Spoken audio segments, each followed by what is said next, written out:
Demo warga juga terjadi di Bone, Sulawesi Selatan menolak kenaikan pajak bumi dan bangunan yang berakhir ricuh. Aparat membubarkan warga yang berunjuk rasa hingga Selasa malam.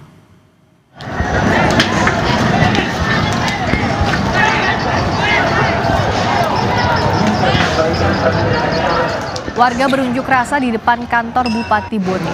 Kericuhan terjadi saat aparat berupaya membubarkan aksi warga di Bone yang berunjuk rasa hingga Selasa malam.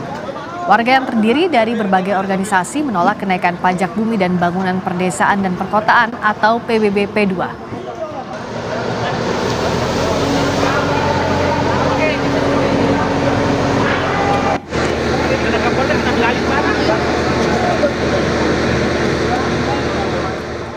Warga di Bone, Sulawesi Selatan berunjuk rasa menolak kenaikan pajak bumi dan bangunan perdesaan dan perkotaan PBB P2. Kita akan membahasnya bersama PJ Sekda Kabupaten Bone, Andi Saharudin, dan analis kebijakan publik Agus Pambagio. Agus, selamat malam. Pak Andi, selamat malam. Selamat malam, Mbak. Pak Andi, sejauh ini apakah dari pemerintah Kabupaten Bone sudah bertemu dengan perwakilan pengunjuk rasa di sana? Alhamdulillah kami sudah melakukan pertemuan dan wawancara dengan para pengunjuk rasa. Bahkan kami tadi duduk bersama-sama dengan beberapa adik mahasiswa yang melakukan unjuk rasa di halaman kantor Bupati Bone, Mbak. Apa hasil diskusinya?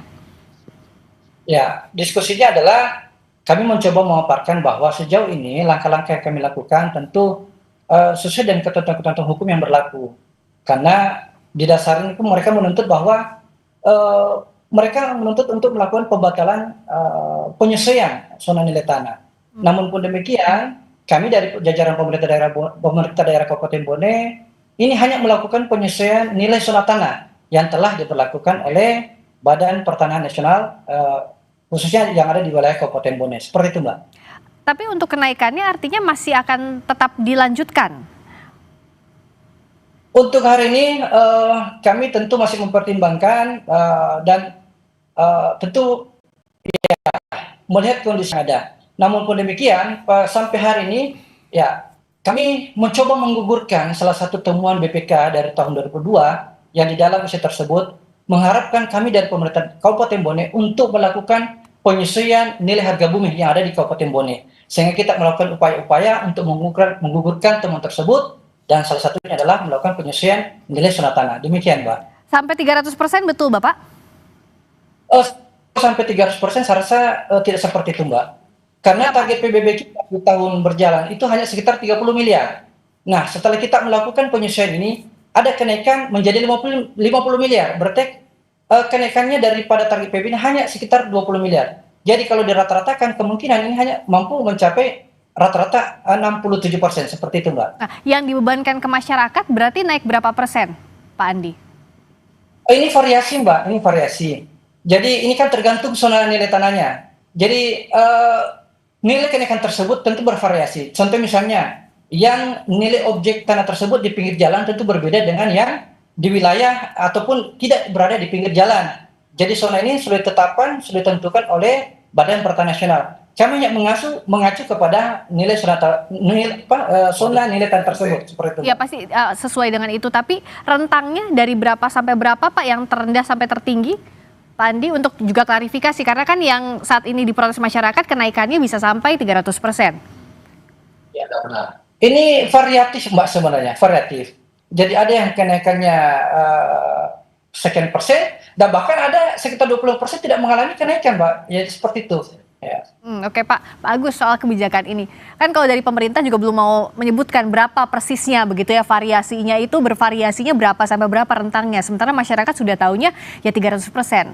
Apa yang harus dijelaskan ke publik? Ya gini, kalau dijelaskan ke publik, kenapa ini semua muncul di beberapa daerah. Kebetulan saya baru kembali dari daerah termasuk di Sulawesi Selatan gitu ya. Saya ketemu dengan beberapa bupatinya. Persoalannya memang dana-dana dari pemerintah pusat tidak ada. Ya, jadi praktis harus dari dana daerah. Dana daerah itu kan palingan dari PBB, dari kendaraan bermotor, dari pajak-pajak, cukai setempat yang mungkin tidak mencukupi untuk kebutuhan karena kebutuhannya sangat tinggi, terutama untuk penggajian. Karena kan ada P3K, ada CPNS yang baru-baru, itu mungkin bisa menurut teman-teman bupati di daerah Sulawesi Selatan memang juga itu sekitar 50% habis dananya.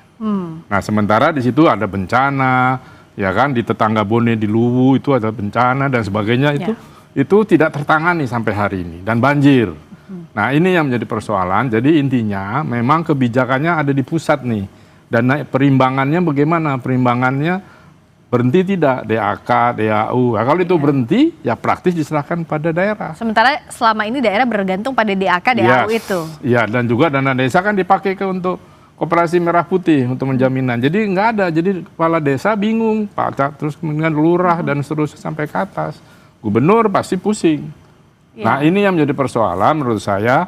Intinya ada di pusat. Bagaimana dana APBN itu juga mengalir ke daerah. Ya, kalau tadi kan Mendagri bilang sementara kalau kebijakannya ini dianggap menyusahkan rakyat, banyak mendapatkan penolakan, dikaji ulang atau bahkan dibatalkan. Ya, dengan kondisinya bisa atau tidak? Menurut saya nggak bisa, pasti akan defisit daerah. Kan ada di pulau, saya lupa di kecamatan atau di kabupaten mana di Riau. Itu kan hutang mobil dinasnya 8 miliar.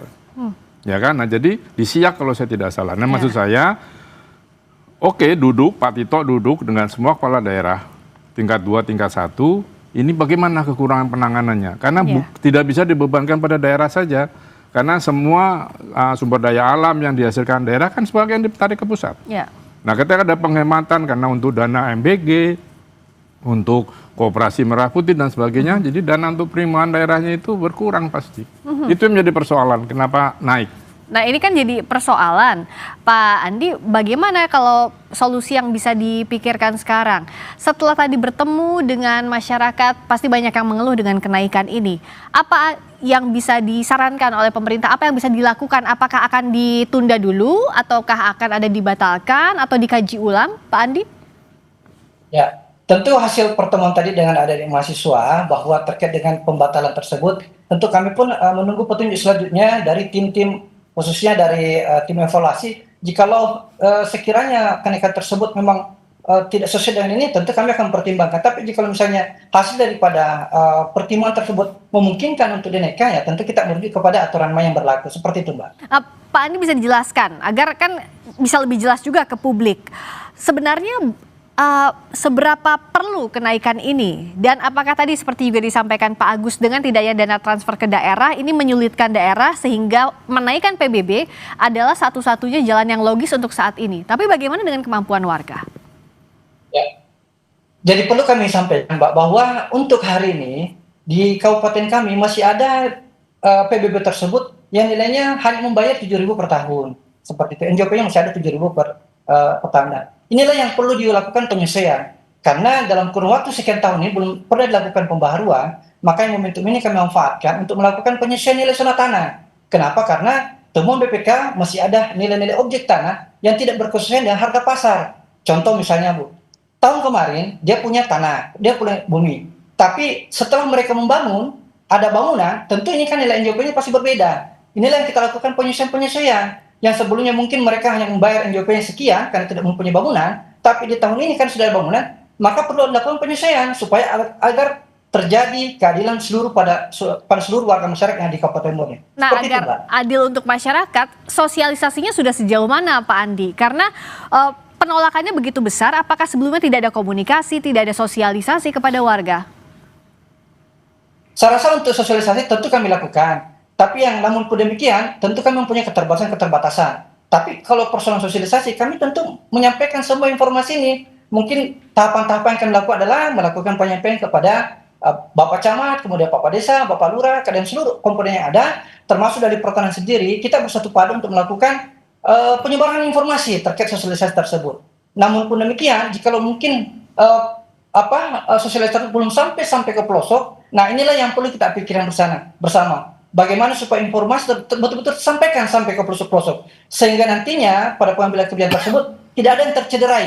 Dan ini menjadi harapan kita bersama. Mudah-mudahan dengan keberadaan komponen semua yang ada di Kabupaten Bone, insya Allah bisa bersatu padu untuk melakukan sosialisasi secara masif kepada seluruh warga masyarakat tanpa terkecuali baik maupun di pedesaan. Seperti itu. Pak Agus melihatnya, kalau dari pemerintah bilangnya sudah sosialisasi, tapi penolakan begitu besar, kita lihat demonstrasinya. Ya, tentu tidak semudah itu. Sosialisasi itu kan pemahaman dari masyarakat harus Clear, ya? clear. Ya, kenapa naik? Karena selain PBB pasti pajak kendaraan bermotornya juga naik. Coba perhatikan di Jakarta saja 60% lebih loh. Ya. Nah itu belum. Jadi nanti memang disesuaikan, betul, setuju saya. Tetapi sekali lagi itu PAD-nya itu mengejar karena kekosongan dana dari perimbangan dari pusat, itulah dikejar. Kalau tidak bisa jalan. Ini yang saya katakan, pemerintah pusat berhemat tetapi lihat di daerah.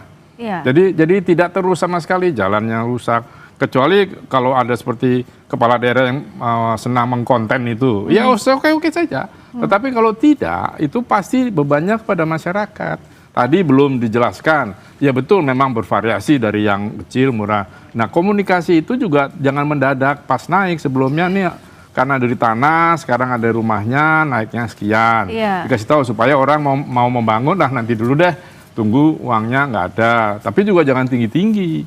Nah ini menjadi persoalan antara kebutuhan daerah dengan kemampuan masyarakatnya. Ini yang harus disesuaikan. Dan itu tidak mudah. Kalaupun tetap harus dinaikkan, harus dilihat juga berapa kemampuan masyarakatnya. Apakah Pak Agus lihat tadi penolakan dari warga karena warga merasa tidak mampu mengejar kenaikan karena PBB? begini, kalau sudah masa seperti itu sulit sekali memberitahunya. Tanah Anda di mana? Susah. Jadi sebelumnya pemerintah daerah harus bergerak sebelum masyarakat. Karena masyarakat bilang dikomporin naik lo 300. Iya, dia pikir tanah, padahal tidak. Iya. Nah ini yang lurahnya harus clear. Tapi sekali lagi sosialisasi kan tidak gratis. Dananya dari mana? Pak Lurah ya semampunya saja. Pak Camat juga semampunya tadi ya? Sama. Jadi ini persoalan. Di kita sudah terbiasa dengan sistem bansos, ya begini jadinya. Orang nunggu saja. Coba kalau tidak, kan sosial masyarakat kita tuh gotong royongnya tinggi harusnya. Tapi kekacau dengan bansos, dia terima aja jadi. Nah dia juga nggak mau ngeluarin uang atau paham, udahlah yang penting nanti kau bantu gitu. Ya, kalau begitu, kalau dalam kondisi sekarang ya Pak Agus, kan sosialisasi di tengah publik yang sedang marah itu sudah tidak bisa. Nggak bisa. Apa yang harus dilakukan? Sementara kan butuh dananya ya segera juga. Saran saya sih batalkan dulu semua, lalu ditata ulang. Karena kalau tidak itu semakin masyarakat sudah tidak mau tahu. Daripada sudah bergejolak begini ya. Apalagi sekarang PHK begitu tinggi. Masyarakat, pemerintah itu kita tunggu bagaimana penciptaan lapangan pekerja. Kita coba lihat podcastnya Perdana Menteri Singapura. Pokoknya kita tingkatkan lapangan pekerjaan, Kalau kita enggak, tingkatkan penggunaan gizi. Ya kan di gizi semuanya, orang kaya pun dikasih gizi. Jadi itu yang tidak terstruktur dengan baik semua. Perencanaannya proyeknya bagus. Iya. Tetapi perencanaan dan mitigasinya ketika terjadi sesuatu nggak ada. Iya, termasuk kasus ini juga ya. Nah, artinya apakah mungkin tadi Pak, kalau Bapak kan tadi di awal bilang bahwa ya nanti akan ditinjau dulu, akan dibatalkan atau tidak. Tapi mungkin atau tidak opsi itu di tengah sekarang kondisinya masyarakat demo, sudah sulit juga untuk diberikan sosialisasi secara baik begitu Pak Andi? Untuk sekarang ini ya tentu kita menunggu peninjauan dari tim yang ahli untuk ini. Contoh misalnya kita kali pertanahan, kemudian untuk menentukan bahwa apakah kelaikan tersebut bisa ditangani atau bagaimana. Kami tinggal menunggu seperti itu. Termasuk dari Kementerian Dalam Negeri kah akan ada koordinasi atau pemerintah provinsi? Untuk sekarang ini kami telah mencoba melakukan koordinasi dan Kemendagri, begitu pula dengan provinsi. Dan semuanya menyampaikan opsi-opsi yang akan kita lakukan, kebijakan kita lakukan. Demikian. Oke, kapan akan bertemu dengan baik itu Kementerian Dalam Negeri ataupun juga ada pertemuan lagi dengan warga? Untuk sekarang ini kami telah melakukan komunikasi dan koordinasi dari Kemendagri. Kemarin Kepala Bapenda telah dihubungi oleh pihak Kemendagri. Begitu pula dari Pemprov sudah melakukan komunikasi dengan kami, dan kami sudah mengirimkan semua komponen-komponen atau persyaratan ataupun yang diminta oleh pihak provinsi untuk dilakukan pengkajian apakah layak atau tidak, seperti itu. Oke, layak tidak layaknya harus dikaji dengan matang, jangan sampai ada gejolak di publik, karena yang jelas masyarakat juga butuh didengarkan suaranya, disesuaikan dengan kemampuannya, begitu ya. Terima kasih Pak Agus Pambagio. Terima kasih Pak PJ Sekda Kabupaten Bone, Pak Andi Sarudi. Selamat malam.